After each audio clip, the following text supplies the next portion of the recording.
Crown, a meditation by Maurice Markarian. Chapter 1. The Ascent.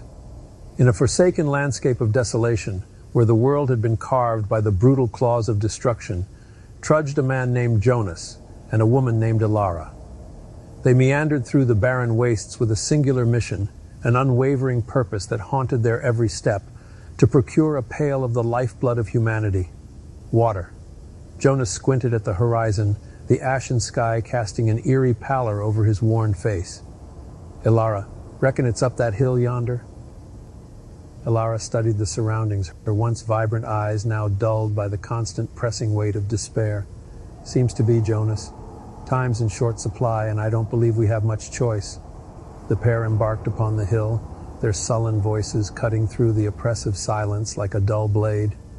"Why does this God-forsaken world still stand?" Jonas asked, his voice hoarse with the remnants of hope. Ilara smirked, the weight of her sardonic humor nearly crushing the fragile foundations of their alliance.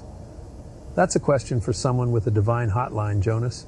He grunted, the semblance of a chuckle dying in his throat. "Fair enough."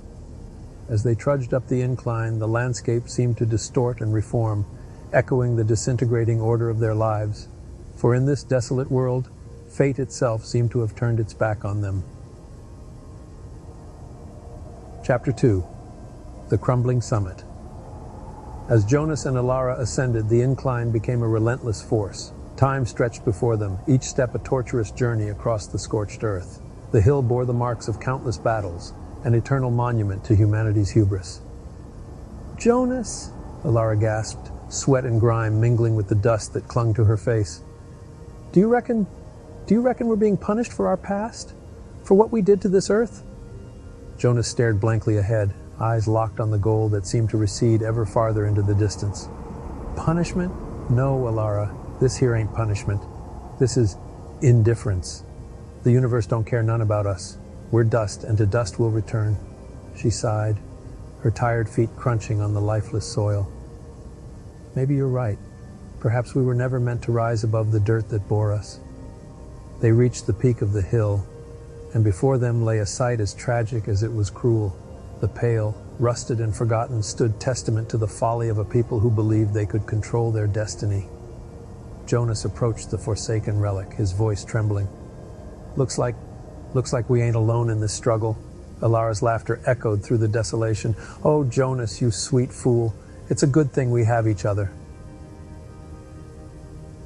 Chapter 3. The Fall. Despite the cruel revelation, Jonas and Ilara pressed on. Time was a fickle friend, offering them fleeting solace in the face of eternity. They labored with the rusted pail, their hands bruised and bloodied, determined to salvage the remnants of their world, to survive.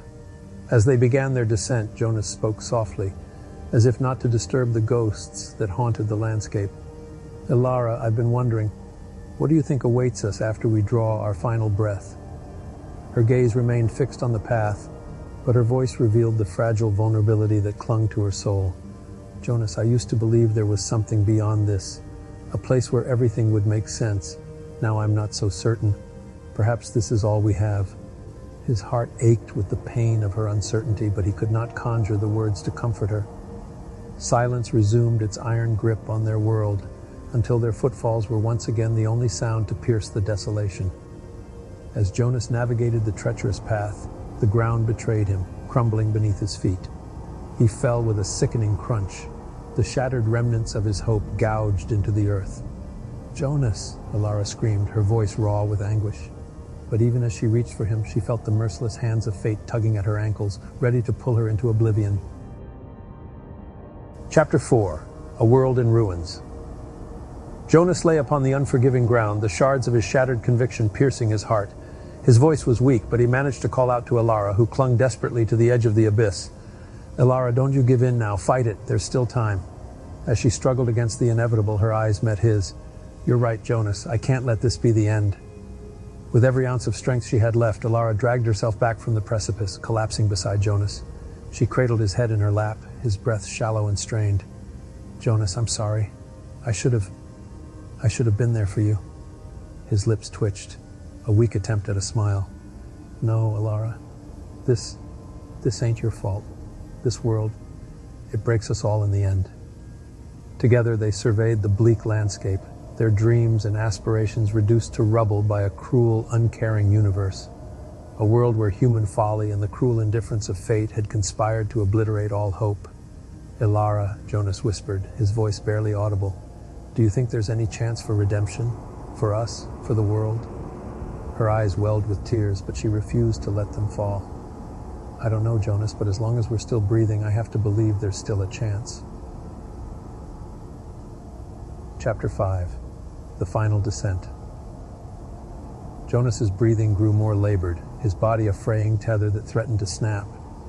Ilara knew that her words were but a fragile barrier against the crushing despair, but she persisted. "We'll carry on, Jonas, together. We'll find a way to make things right." He looked up at her, his eyes dimming as they met hers. "Ilara, you need to go on without me. I can't walk any further. I'm a burden you can't bear." Her heart constricted, suffocating beneath the weight of his words. "Jonas, I can't leave you here." His hand reached up to touch her cheek, the fleeting warmth of his skin a ghostly reminder of a time when hope had not yet been extinguished. "You must, Ilara. There's still hope for you. Go on, and don't look back." As tears finally spilled from her eyes, Ilara nodded. With trembling hands, she took the rusted pail and stood. Casting one last look at Jonas, she set off down the hill, her heart heavy with the knowledge that she left behind a part of her soul. The world continued to crumble, eroding beneath the relentless tides of entropy.